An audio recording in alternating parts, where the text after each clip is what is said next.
This is lecture 110 in the ABCs of Communism series, and now this is going to accompany volume 7 on communism in Europe. And in the last lecture we finished up our discussion of the slave stage, and now we're going to move into several lectures on feudalism in Western Europe, and beginning with our discussion today of slavery to feudalism in Italy. Now, the collapse of the Roman Empire west found Italy stumbling along as a basket of small kingdoms into the 7th century AD. These polities came under various imperial foreign dynasties, including those of the Roman Empire east at Constantinople, and along the way the Christian church hierarchy emerged as another contender until in the 8th century the Constantine Empire began to retreat from Islamic advances. Now, the reason the state had become a lethal drawdown on the surplus value column was its inherent role in maintaining slavery. The at-bottom solution was to give more freedom to the mass of slaves, and in turn those free so-called people whose income was set at the common denominator of the cost of maintaining slaves. If people were not in or on the level of social revolt all the time, then such a gigantic state apparatus would be unnecessary. In other words, Italy and its Roman slave-based empire had to follow the same path as had the Chinese, which would be a halfway house type of socio-cultural evolutionary stage between chattel and wage slavery, and that would be the answer. In a word, feudalism. Now, as we have seen, feudalism in China came in imperial form. In Europe, it came in the form of a multitude of previously slavocrat-ruled principalities, taking the form of halfway houses of feudalism. At the start of Europe's feudal stage, the biggest and potentially most powerful of these polities was the Christian Church. For our purposes, we shall concentrate on the growth and its role. Now, taking a closer look at the Christian Church polity, first of all, Christian mythology has the Pope as the successor to St. Peter. The narrative says the Pope is the one Jesus designated as the rock upon which the church would be built. Although Peter never bore the title of Pope or Papa, the Italian Christians recognized him as the first bishop of Rome. Official declarations of the church spoke of the popes as holding within the College of Bishops a position analogous to that held by Peter within the College of Apostles, the one institution leading to the other. That brings us to Constantine from 312 to 493. Now, in 305, Constantine came to Britain with his father, the Emperor Constantius. Constantius died in July 306 in York. Now, the soldiers in York immediately proclaimed Constantine their leader. It proved to be a pivotal moment after the previous 80 years and 4 generations of increasingly unstable Europe. In 307, Constantine moved from York to Triad, a southwestern German city in the Moselle wine region near the Luxembourg border, and here he took over existing Roman infrastructure and built a base for his campaigns in Germany.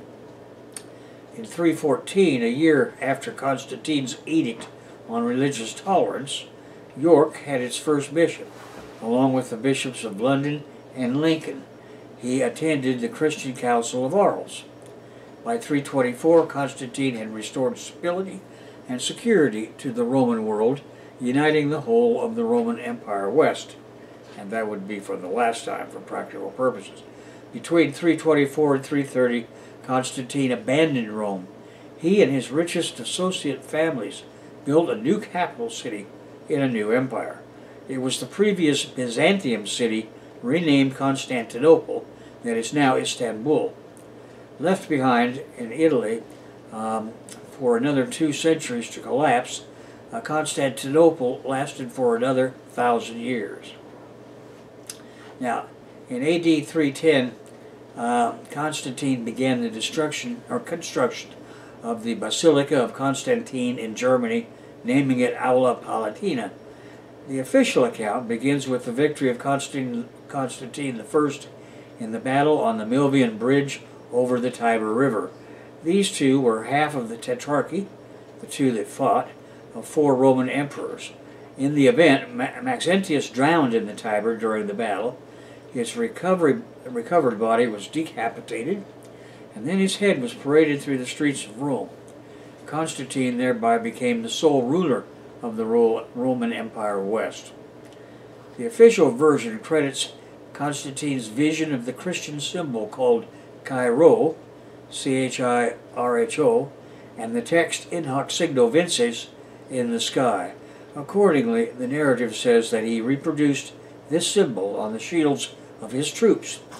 The following year, Constantine and his newly tamed Licinius proclaimed the end of persecuted Christians with the Edict of Milan, or Milano. In 325, Constantine convened and presided over the First Council of Nicaea that became the First Ecumenical Council. The Pope did not attend the council. That was a political event, placing the religion in the pantheon of government offices. Left behind were those latifundistas and industrialists not able to escape with the biggest boys. Without the regular army that the empire had provided to protect their properties, they had to build their own gangs of thugs. Now these guys came and went in a series of internecine conflicts. One gang had something the others did not, and that was their control of the Christian religion. That institution survived under a series of its own bosses called popes. Now Constantine placed the institution of pope at the center of the narrative doctrine. On his way out the door, he gave the Lateran palace to the Bishop of Rome.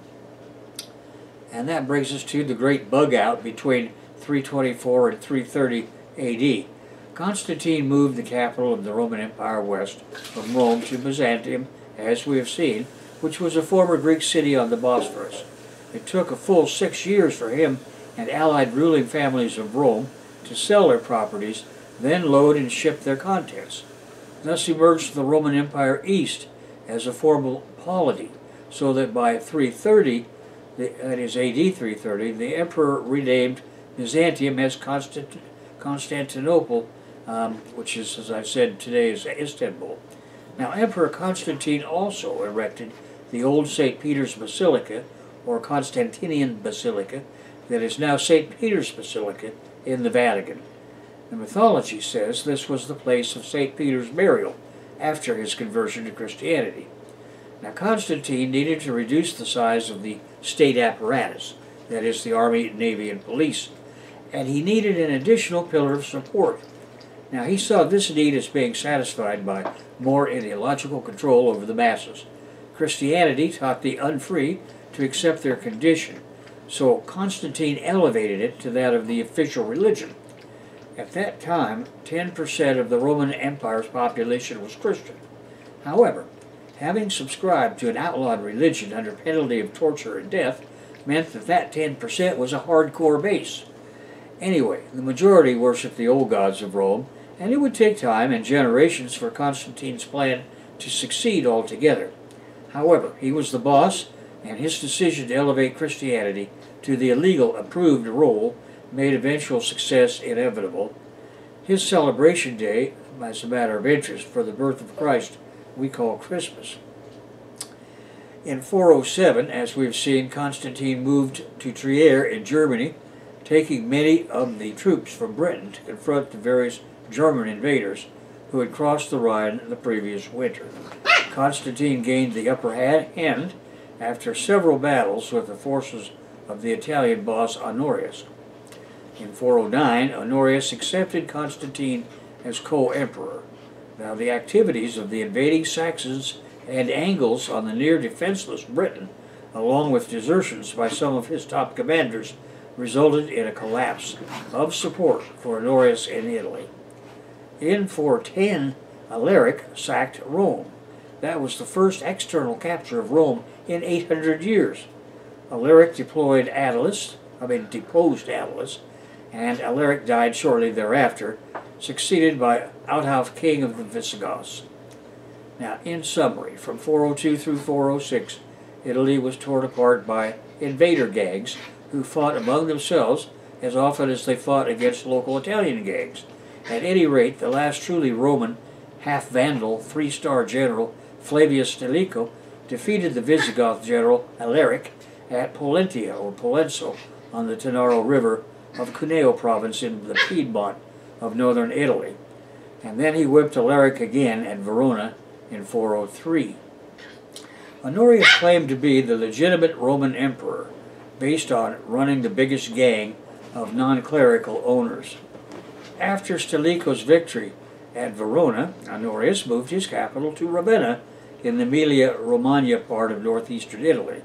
There, on a low-lying plain near the confluence of the Roneo and Montone rivers, 6 miles inland from the Adriatic Sea, Stilicho defeated the Gothic king Radagasius at the Battle of Ticinium in 406, and in rapid succession thereafter, events began to put an end to the myth of empire. The Vandals had already invaded, and in 406 taken large parts of France. In 407, the last legion in Britain with an interest in returning to Italy departed as only a skeleton of its former self, and the revolt in Britannia and the fortunes of war against Constantine III led Honorius to arrest Stilicho and have him executed on 22 August of 408. Meanwhile, in that year, the Constantinian emperor Arcadius died. His 7-year-old replacement, Theodosius II, ascended to the emperorship of the Roman Empire East. The following year, that is in 409, Vandal troops seized the Spanish part of the Iberian Peninsula, ending Italian control, and the Vandal king Attalus was declared king. In 420, Pannonia province of the old Roman Empire was invaded and settled by Ostrogoths. It was bounded north and east by the Danube. It is now located over the territory of present-day Western Hungary, Eastern Austria, Northern Croatia, Northwestern Serbia, Northern Slovenia, Western Slovakia, and Northern Bosnia and Herzegovina. The following year, 421, Constantius III died, followed in death by Honorius in 423, whom in turn was succeeded by the child Valentinian with the regent in charge named Placidia. The reign of Valentinian III saw the final dismemberment of the old Roman Empire West. In 427, the long-term strongest gang led by Pope Boniface staged their own seizure of power in Africa. 2 years later, in 429, Boniface invited Spanish Vandals under Gaiseric to conquer Mauritania and then the rest of North Africa. Now there is a historical drama streaming on Netflix called Nightfall, and I recommend you watch this for insight into Boniface, and most importantly, how the Christian Church had become the equivalent of one of New York's 5 mafia families. The campaigns in France of Flavius Aetius in the 430s against the Visigoths, Burgundians, and Franks were aimed at regaining a semblance of Italian control over that area. The coming of King Attila to the leadership of the Huns in 434 changed the order of battle. Then in 435, the Visigoth king Theodoric I defeated Aetius in Narbonne, only to be defeated by Burgundians a year later in 430. In 439, Vandals took Carthage and then turned to invade Sicily in 440, only to withdraw when bought off. However, in 441, Attila took his Hun divisions into Thrace. Now in 442, without the Roman army to man the defensive bulwarks, Britannia fell to invasion from Saxony. General Aetius had his hands full in France and could not help even if he had wanted to. So, meanwhile, the Huns, under King Attila, made peace with Theodosius and the Roman Empire East in 443 so as to focus on one front. In 447, Attila invaded Moesia, situated in the Balkans south of the Danube River. It included most of the territory of modern-day central Serbia, Kosovo, and the northern parts of the modern Republic of Macedonia, northern Bulgaria, and Romanian Dobruja. By 450, Constantinople stopped paying off the Huns. In 451, King Attila was ready to confront Aetius, and accordingly began his invasion of France. Aetius managed to get the upper hand, in France by 452. However, to do so, he had to leave the gateway to Italy with an insufficient garrison. Attila then invaded the Italian homeland, only to fall short of seizing Rome, and he died in 453. In 454, the Hun half-assed empire dissolved. Valentinian conspiratorially assassinated General Aetius while the Germans invaded from the Danube. The following year, in 455, Revanchius assassinated Valentinian. Maximus took his place in Italy, but Visigoths named Avitus as a rival. Jockeying for power on land and on the sea, various factions spent the next 10 years attempting to get the upper hand in Italy. This dogfighting ends without resolution, as the king of the Visigoths, Euric, opened his campaign to seize the mines of Iberia.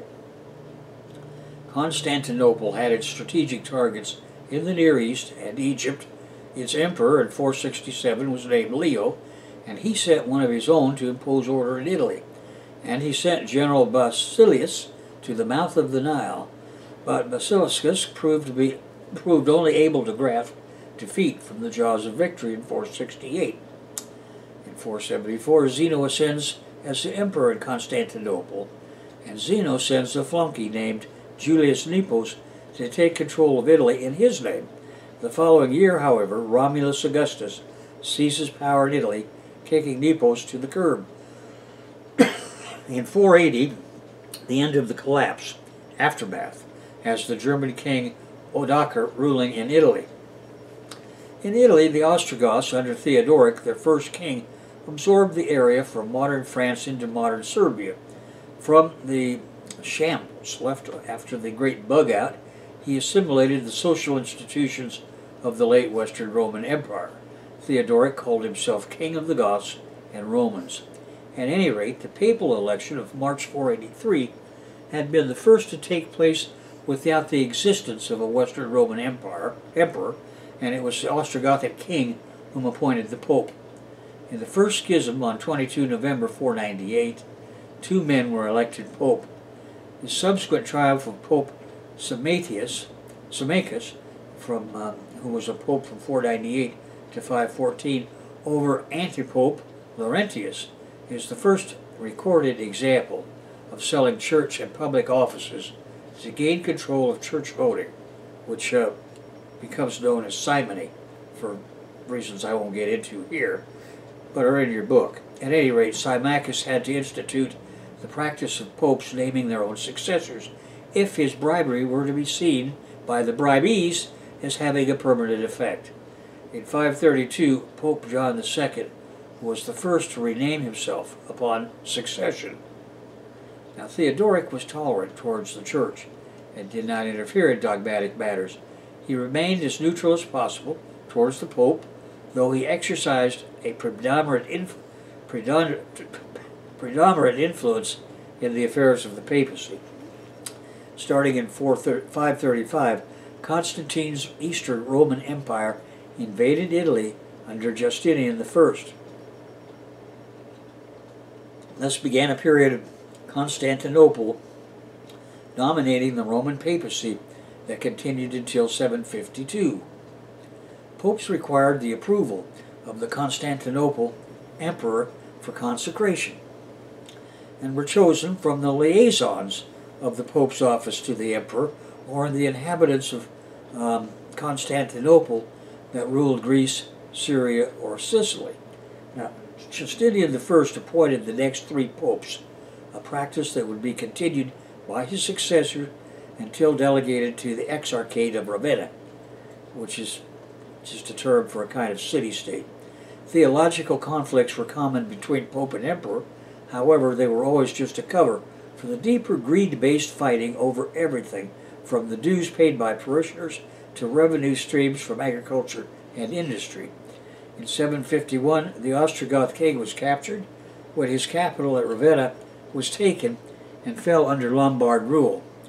Then Pope Stephen II journeyed north of the Alps to visit the Frank king, Pepin III, to seek his help against the invading Lombards, and the papal elections featured battles between factions entangled in the power politics of Italy. The Pope anointed Pepin at the Abbey of St. Denis near Paris, together with Pepin's two young sons, Charles and Carloman. Pepin duly invaded Italy in 754 and again in 756. Pepin was able to drive the Lombards from the territory belonging to Ravenna, but he did not restore it to its rightful owner, the Emperor of Constantinople. Instead, he handed over large areas of central Italy to the Pope and his successors. Which brings us to the Papal States, which are now the New Rome. In 756, the territory given to Pope Stephen in the donation of Pepin would become the territory of the Papal States that all popes ruled until it was incorporated into the new Kingdom of Italy in 1870. For the next 11 centuries, the story of Rome was synonymous with the story of the papacy. In 772, Pope Adrian I enlisted the support of Charlemagne, Pepin's successor, who intervened and, after defeating the Lombards, added their kingdom to his own. In 773, Charlemagne invaded and established the Kingdom of Italy and the Papal States. In 779, Pope Leo III made his way through the Alps to visit Charlemagne at Paderborn. In 800, Charlemagne traveled to Rome to support the Pope, and in ceremony in St. Peter's Basilica on Christmas Day, Leo was supposed to anoint Charlemagne's son as his heir. As Charlemagne rose from prayer, the Pope placed a crown on his head and acclaimed him emperor. The legal emperor was supposed to be seated in Constantinople. Nevertheless, this public alliance between the Pope and the ruler of a confederation of German principalities was a reflection of the reality of political power in the West. This coronation launched the concept of the new Holy Roman Empire that would be formally established in the next century. Charlemagne's successor, Louis the Pious, intervened in the papal elections by supporting the claim of Pope Eugene II. Afterwards, popes and papal subjects were required to swear loyalty to the Frank Emperor. The consecration of the Pope could be performed only in the presence of the Emperor's representatives. The consecration of Pope Gregory IV, who lasted from 827 to 844, chosen by the Roman nobles, was delayed for 6 months to attain the assent of Louis. Pope Sergius II, 844 to 847, choice of the Roman nobility, was consecrated without reference to Emperor Lothair. The latter sent his son Louis with an army, and when Sergius succeeded in pacifying Louis, whom he crowned king, Lothair I sided with Sergius II. In 904, with the installation of Pope Sergius III, a period of 60 years passed that's referred to as the Dark Age. Will Durant calls the period from 867 to 1049 the nadir of the papacy. During this period, the popes were controlled by a powerful and corrupt aristocratic family named Theophylacti and their relatives. In 962, Otto I, Holy Roman Emperor, invaded Italy, making it a constituent kingdom of the Holy Roman Empire. As the German emperors consolidated their position, the northern Italian city-states were divided. In 1048, Henry III, Holy Roman Emperor, found 3 rival popes when he visited Rome because of the unprecedented actions of Pope Benedict IX. Henry deposed all 3 and installed his own preferred candidate, Pope Clement II. The history of the papacy would continue as a conflict between popes and the Holy Roman Emperor. The first issue of import was who would appoint bishops within the empire. In 1059, Pope Nicholas II's proclamation in nomine Domini limited suffrage in papal elections to the College of Cardinals. The rules and procedures of papal elections evolved during this period, laying the groundwork for the modern papal conclave. The architect of these reforms was Cardinal Hildebrand, who later became Gregory VII. In 1077, the war between Pope Gregory VII and Henry IV saw the Church prevail. Other long-standing divisions came to a head in the East-West Schism and the Crusades. The first 7 ecumenical councils had been attended by both Western and Eastern prelates, resulting in mutual denunciations and excommunications. Pope Urban II, 1088–99, in a speech at the Council of Clement in 1095, became the rallying cry of the First Crusade. The Pope is the Bishop of Rome, but nowhere is it written that he has to live there. Political instability in the 1200s Italy forced the papal court to move to different locations, including Viterbo, Orvieto, and Perugia. The popes brought the Roman Curia with them, and the College of Cardinals met in the city where the last pope had died to hold papal elections. Host cities enjoyed a boost to their prestige and certain economic advantages. On the other hand, the municipal authorities risked being subsumed into the administration of the papal states if they allowed a pope to overstay his welcome. The skyline of Rome was then dominated by the fortified war towers of the aristocracy. 100 were built at Innocent IV's pontificate, and the popes increasingly spent their time in the papal palaces at Viterbo and Orvieto. From 1309, 7 popes, all French, resided in Avignon, and the papacy was controlled by the French king. In 1378, Gregory XI moved the papal residence back to Rome, where he would live until his death a year later. However, after 70 years in France, the papal curia was naturally French in its ways, as was its staff. In Rome, tensions between French and Italian factions were inevitable and came to a head with the death of Gregory XI. The Roman faction demanded a Roman pope, or at least an Italian one. The conclave elected an Italian from Naples, Pope Urban VI. His demeanor in office soon alienated the French cardinals, who declared his election was invalid, having been voted under duress. Now, back in Avignon, the French cardinals withdrew to a conclave of their own where they elected one of their number, Robert of Geneva. He took the name Clement VII, and by 1379 he was back in the palace of popes in Avignon, while Urban VI remained in Rome. This was the beginning of the period scholars call variously the Western Schism, or the great controversy of the anti-popes that lasted until 1417. For nearly 40 years, the Church had 2 papal curias and 2 sets of cardinals, each electing a new pope for Rome or Avignon when death created a vacancy. Now, each pope lobbied for support among kings and princes who played them off against each other, changing allegiance when, according to political advantage, it appeared the wise thing to do. Now, in 1409, a council was convened at Pisa to resolve the issue.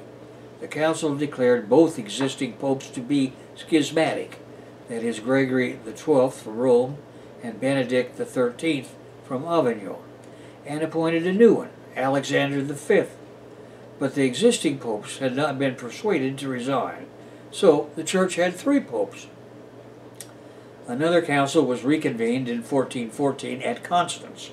In March 1415, the Pisan Pope, John XXIII, fled from Constance in disguise. He was brought back a prisoner and deposed in May. The Roman Pope, Gregory XII, resigned voluntarily in July, so the Avignon Pope, Benedict XIII, refused to come to Constance in spite of a personal visit from the Emperor Sigismund. He would not consider resignation. The council finally deposed him in July of 1417. Back in Rome, the council in Constance, having finally cleared the field of popes and anti-popes, elected Pope Martin V as pope in November of 1417. Martin V returned the papacy to Rome in 1420. Remaining divisions were resolved through the procedures established in the 1417 papal conclaves. Popes were not hereditary monarchs and were forced to promote their family interests through nepotism. Nevertheless, with this accommodation, the Papal States otherwise were a modern nation state. As such, the papacy took an increasingly active role in European wars and diplomacy. Pope Julius II was known as the warrior pope for his use of bloodshed to increase the territory and property of the papacy. The popes of this period used the papal military not only to enrich themselves and their families, but also to enforce and expand upon the long-standing territorial and property claims of the papacy as an institution. Although before the Western Schism the papacy had derived much of its revenue from the various exercises of its spiritual office, meaning the sale of indulgences and dispositions, now the popes were able to financially draw on the secular revenue of taxes and customs duties due the papal states as a nation-state entity. Combining all these revenue streams meant the popes could undertake ambitious expenditures on war and construction projects. Which brings us to Rodrigo Borgia. Rodrigo de Borgia was born on the 1st of January 1431 in the town of Zativa near Valencia, one of the component realms of the Crown of Aragon in what is now Spain. His parents were Joffre Yancol Escriva and Isabel de Borja y Cavanilles. His family name is Lansol in Castilian. Rodrigo adopted his mother's family name of Borgia in 1455, following the elevation to the papacy of his maternal uncle Alfonso Borgia as Calixtus III.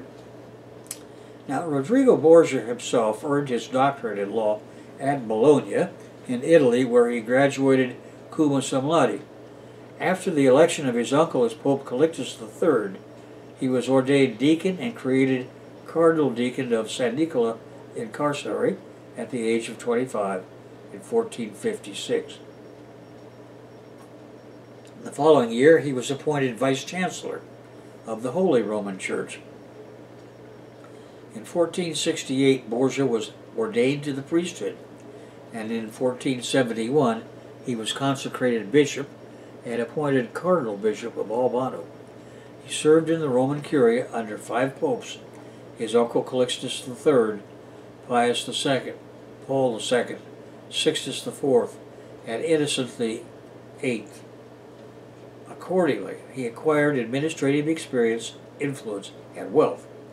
Accounts of his contemporaries say that Rodrigo was handsome with a very cheerful countenance, a genial bearing, and gifted with the quality of smooth and eloquent speech. Beautiful women were attracted to him. Borgia was an intellectual with respect for the church that had given him so much. He was so familiar with Holy Writ, it is said that his speech sparkled with well-chosen quotations therefrom. As Pope Alexander VI, Borgia adhered initially to strict administration of justice and orderly government. Before long, though, he had begun endowing his relatives at the churches at his neighbors' expense. Cesare Borgia, his son, while a youth of 17 and a student at Pisa, was made Archbishop of Valencia, and Giovanni Borgia inherited the Spanish dukedom of Gandia, the Borgias' ancestral home in Spain. For the Duke of Gandia, and for Geoffrey, also known as Goffredo, the Pope proposed to carve fiefs out of the Papal States and the Kingdom of Naples. Among the fiefs destined for the Duke of Gandia were Cerveteri and Anguillara, lately acquired by Virginio Orsini, head of that powerful house. This policy brought Ferdinand I, King of Naples, into conflict with Borgia, who was also opposed by Cardinal della Rovere, whose candidature for the papacy had been backed by Ferdinand. Della Rovere had fortified himself in his bishopric of Ostia at the Tiber's mouth as Alexander formed a league against Naples on the 25th of April 1493 and prepared for war. At this point, I want to recommend that you begin watching the Showtime series streaming on Netflix called The Borgias. This series stars Jeremy Irons as Pope Alexander VI, that is Rodrigo Borgia, with Francis Arnaud as Cesare, Holiday Granger as Lucrezia, and David Oakes as Juan. Colm Feore also stars as Cardinal della Rovere. It is one of those excellent historical dramas drawing a beautiful picture of life and ways as they were. At any rate, Naples King Ferdinand I had allied himself with Florence, Milano, and Venice. He also appealed to Spain for help, but Spain was eagerly awaiting Borgia's bull giving Castile and Aragon the recently discovered New World, and could not even consider offending Borgia. As Alexander VI, Borgia issued the bull Inter Caetera on 4 May 1493, and it divided the title between Spain and Portugal along a demarcation line, and this became the basis of the Treaty of Tordesillas. It was ratified by Spain on 2 July 1494 and by Portugal on 5 September 1494. Now, background to the division of the globe. Popes were frequently called upon to arbitrate disputes between competing colonial powers. Columbus' discovery in 1492 upset relations between the kingdoms of Portugal and Castile. They had been jockeying for possession of colonial territories along the African coast for many years, and papal bulls had regulated their claims. Now Borgia was called upon to divide the New World between the two papist powers. As Alexander VI, he responded with a 1493 bull that drew a line dividing the globe. Castile and Aragon got the sole right to colonize the New World west of that line. Portugal, everything in the Old World to the east. Because a large part of Brazil extended across the line, that part of South America ended up under Portuguese authority. And that's the reason why over half of the people of South America now speak Portuguese. At any rate, you may recall that in Clavel's novel Shogun, the Japanese top boss was pissed off when he discovered about AD 1600 from a shipwrecked Protestant captain that Japan had been given to Portugal. Now Borgia, as Pope Alexander VI, made many alliances to secure his position. He sought help from Charles VIII of France, who was allied to Ludovico Sforza, the de facto Duke of Milano, who needed French support to legitimize his rule. Since King Ferdinand I of Naples was threatening to come to the aid of the rightful Duke, Gian Galeazza Sforza, the husband of his granddaughter Isabella, Borgia encouraged the French king in his plan for the conquest of Naples. However, Borgia prioritized his policies to favor his family and cleverly played a complex game.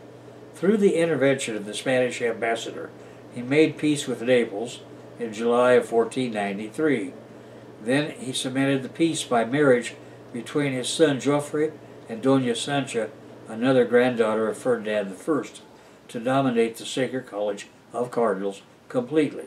Borgia, as Alexander VI, created 12 new cardinals, among them his son Cesare, then only 18 years old, and Alessandro Farnese, later Pope Paul III, the brother of Borgia's favorite mistress, Giulia Farnese, was a new cardinal.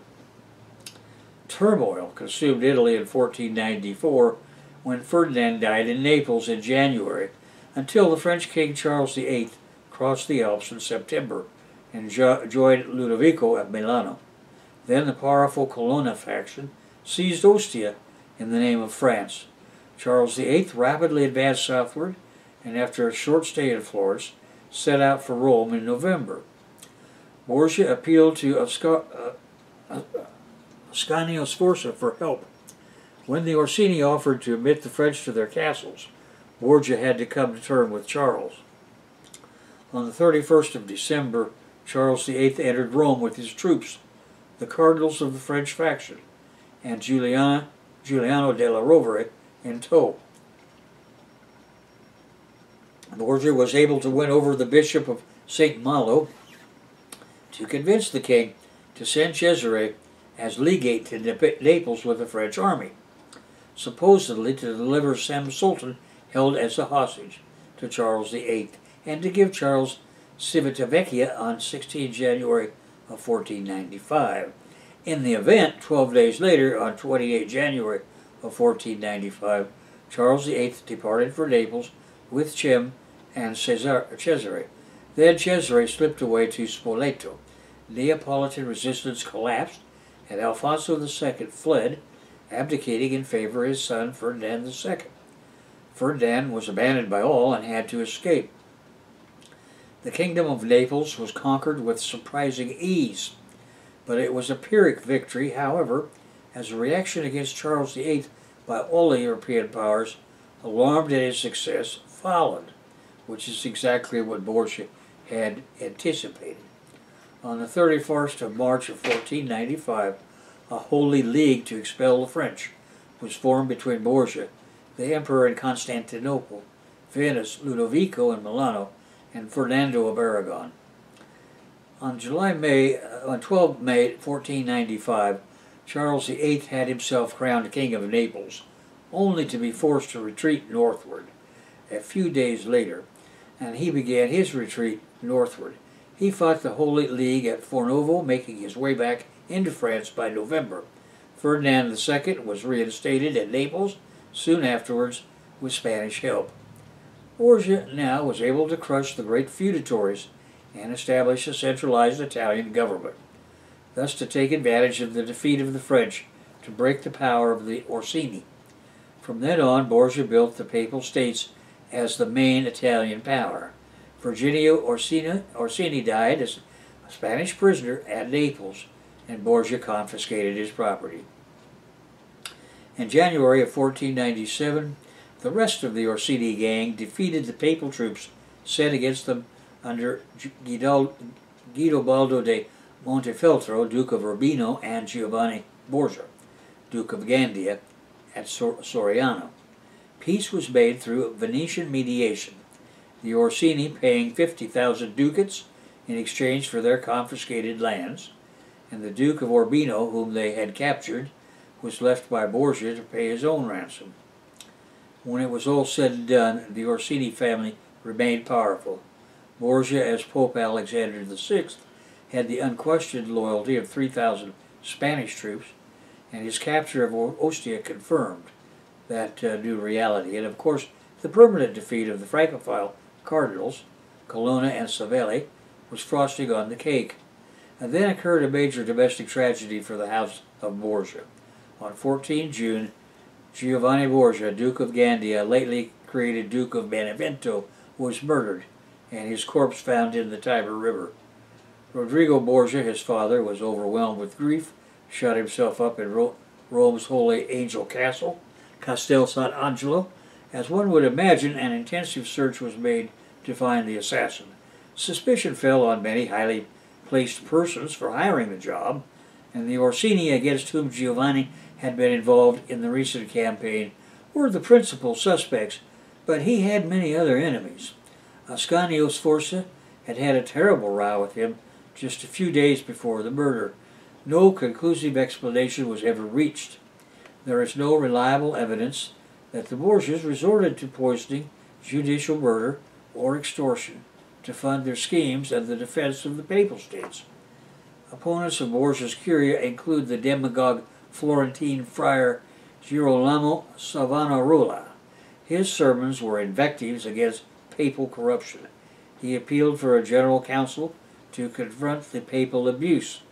Now, Borgia appointed Sebastian Magi to investigate the friar, and Magi responded on 16 October 1495 with a damning report about the disturbing state of affairs in Florence. It laid the responsibility on the preaching of the dissident cleric, Savonarola.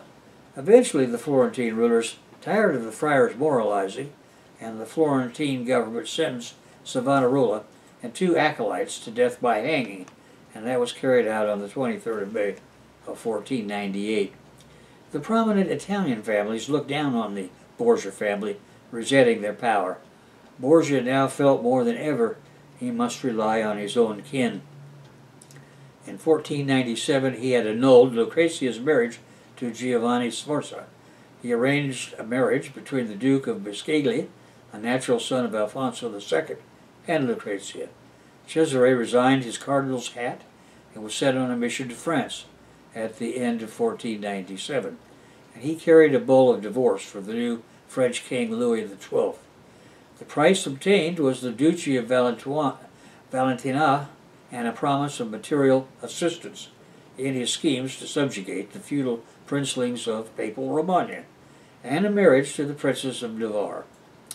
Borgia hoped that Louis XII's help would be more profitable than that of Charles VIII had been, and in spite of the opposition of Spain and of Sforza, he allied himself with France in January of 1499 and was joined by Venice. By autumn, Louis XII was in Italy, expelling Lodovico Sforza from Milano. With French success seemingly assured, Borgia determined to deal drastically with the Romagna. Romagna had only been nominally under papal rule and was divided into a number of practically independent lordships. On these others, including Venice, Milano, and Florence, cast hungry eyes. Cesare, empowered by the support of the French, began to attack the turbulent cities one by one in his capacity as the nominated standard-bearer or gonfaloniere of the Church.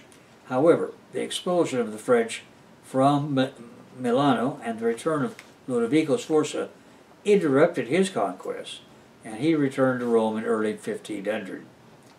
And this brings us to the most important issue of all, and that's slavery must go. Labor peace means feudalism.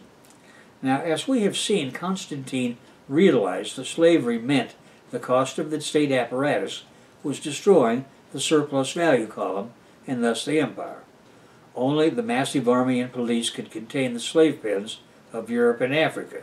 The answer was to give the mass of slaves and under-remunerated poor people the status of serfs. Accordingly, some popes had spoken out against the practice of slavery, and in 1435 Pope Eugene IV had issued an attack on slavery in the Canary Islands in his papal bull Sicut Dudum, which included the excommunication of all those who engaged in the slave trade with the Canary Islands native chiefs.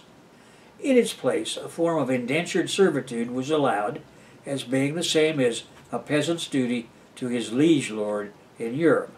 In other words, slaves must become serfs. In the wake of Columbus landing in the New World, Rodrigo Borgia, as Pope Alexander, was asked by the Spanish monarchy to confirm their ownership of these newly found lands. The popes issued by Pope Alexander VI, Ex Emiae Devotianus on 3 May 1493, Inter Caetera on 4 May of 1493, and Dudum Sicidem on 23 September 1493, all collectively granted rights to Spain of the newly discovered lands in the Americas.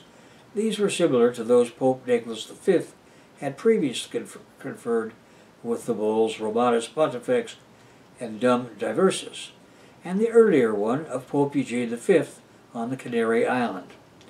And in short, enterprising conquerors from Spain were allowed to impose a form of slavery called encomienda on the indigenous peoples they met in the New World. The alternatives were to accept the authority of the Pope and the Spanish crown, or be subjugated. And according to the collective wisdom of the bulls of Rodrigo Borgia, that was the choice that was to be given to people as these conquistadors encountered them. A danger now arose in the shape of a conspiracy by the deposed despots, the Orsini, and of some of Cesare's own condottieri. At first the papal troops were defeated and things looked bleak for the House of Borgia. However, a promise of French help quickly forced the Confederates to come to terms. Cesare then seized the ringleaders at Sinigalia and put Oliverotto de Fermo and Vitaloso Vitelli to death on 31 December 1502. When Rodrigo Borgia heard the news, he lured Cardinal Orsini to the Vatican and cast him into a dungeon, where he died. His goods were confiscated, and many other members of the family in Rome were arrested. Meanwhile, Alexander's son, Goffredo Borgia, led an expedition into Campania and seized their castles. Thus the two great houses of Orsini and Colonna were subjugated, and the Borgia's power increased. Cesare then returned to Rome, where his father asked him to assist Goffredo in reducing the last Orsini strongholds. He marched out, captured Seri, and made peace with Giulio Orsini, who surrendered Bracciano. The war between France and Spain for the possession of Naples dragged on, and Borgia offered to help Louis XII on condition that Sicily be given to Cesare, and then offered to help Spain in exchange for Siena, Pisa, and Bologna. And that brings us to a conclusion of our discussion of the transition to feudalism in Italy proper. And in the next lecture, we're going to take a closer look at feudalism theoretically.